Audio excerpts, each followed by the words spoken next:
Good day, I'm Samantha Allen and this is your JIS News for April 5. Government is staying true to its commitment to contain spending and maintain fiscal responsibility in an effort to get the country out of debt and return to a growth path. On Thursday, the Finance Minister, Dr. Peter Phillips, tabled a $520.9 billion budget for the 2013-2014 fiscal year, reducing expenditure by $81 billion over last year. The largest portion of the budget is allocated to housekeeping matters, with $370.5 billion earmarked for recurrent expenses. Capital or development obligations, meanwhile, get $150.38 billion. The Finance Ministry gets the biggest chunk, $390.25 billion, much of which is dedicated to meeting Jamaica's debt obligations and paying public sector wages. Education, national security and health also command significant portions of the 2013-2014 budget.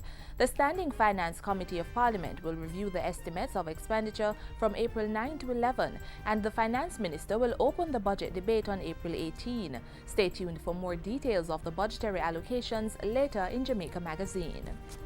Meanwhile, in response to the continuous rise in the value of the US dollar against the Jamaican dollar, government will be moving to ensure consumers are not disadvantaged.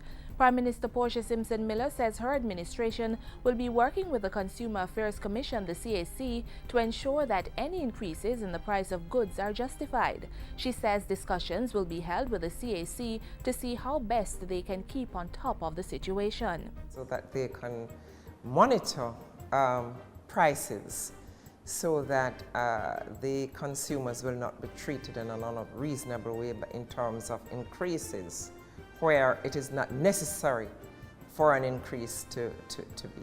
Government is also looking to secure more sustainable measures to keep the price of goods and services affordable while putting Jamaica on a growth path.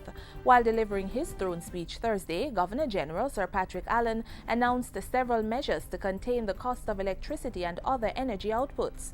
The Old Harbour electricity plant, which will produce at least 360 megawatts of power, is scheduled for completion this calendar year.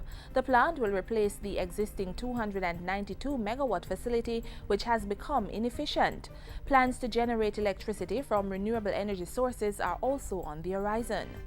The government will shortly open bids for the provision of up to 115 megawatts of electricity capacity from renewables, solar energy, wind, water, and also from wastes. Government will also be working on a number of measures, including conservation techniques to reduce electricity consumption in all sectors.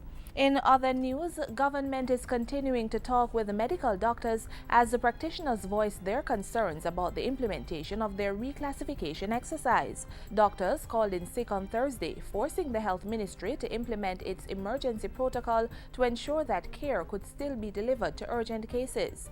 While talks continued with the doctors, the Portfolio Minister, Dr. Fenton Ferguson, toured health facilities Friday for a first-hand view of the impact of the action. Meanwhile, Minister with responsibility for the public service, Horace Daly, outlined the challenge Thursday, saying that if the reclassification exercise was implemented as the doctors saw fit, it would cost $1 billion. They know that we sympathize with their cause. We know that what they say might have some merit, but at the same time, it has implications for the budget. We are still a conciliatory government.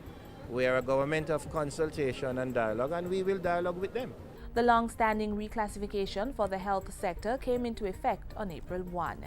And finally, Tax Administration Jamaica TAJ has introduced a new-look Motor Vehicle Registration Certificate MVRC with enhanced security measures.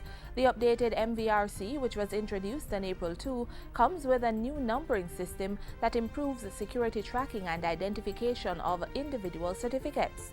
TAJ says it's one of several initiatives to make the motor vehicle registration process more efficient. The new certificate, which is set on a pink background, will replace the current ones when motorists visit any tax office to apply for a new motor vehicle registration or to have it renewed. And that's it for JIS News today. I'm Samantha Allen. Thanks for watching.